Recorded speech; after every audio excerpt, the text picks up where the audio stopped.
السلام علیکم ورحمت الله وبرکاتو. الحمدلله ثم الحمدلله. عطا فاونډیشن کوشش کوي چې د صحیح اوبو څاګانې زیاتې جوړې کړي، خو د ستاسو په صدقه او د ستاسو په مرسته. وجه څه ده؟ اکثرا په کلو په اطرافو کې د جاغور تکلیف، داسې د معدې تکلیف د والو اوبو د څښلو څخه پیدا کیږي.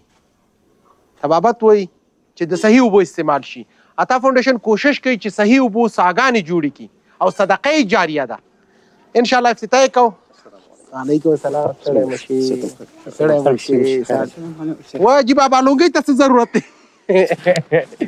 څنګه یې صحت دې ښه دی؟ ماشاء الله.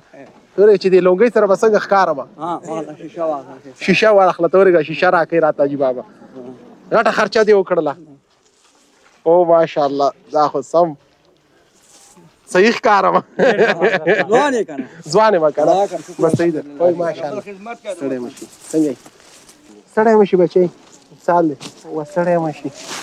ماشاءالله ماشاءالله. دا ماشومان هم ګوره دومره خوشحاله دي. ان شاء زړه واکه کوم نه ستا لیدو ته زیات خوشحاله. ته دلته راشه حاجي بابا، راشه دواړه راشي. دا ماشومان هم خوشحاله دي. سپین ږیري دا وجه څه ده؟ دا خو دا زړونه د غونډې د خلکو تا ګټلي دي کنه. دا کویان نور خلک هم جوړوي، خو ته چې جوړې دا تا چې دا حل جوړي. یوازینۍ مسله دا چې تا د خلکو زړونه ګټلي دي. ای والله. د غونډ افغانستان داسې نه چې د یو کلي، د غونډ افغانستان ماشاءالله. الله دې موږ ټول مسلمانان په اتفاق کړي. الله دې زموږ د صدقې اخلاص قبول کړي. الله دې زموږ ورورولي وګرځوي. جزاک الله خیر. خیر. امین امین.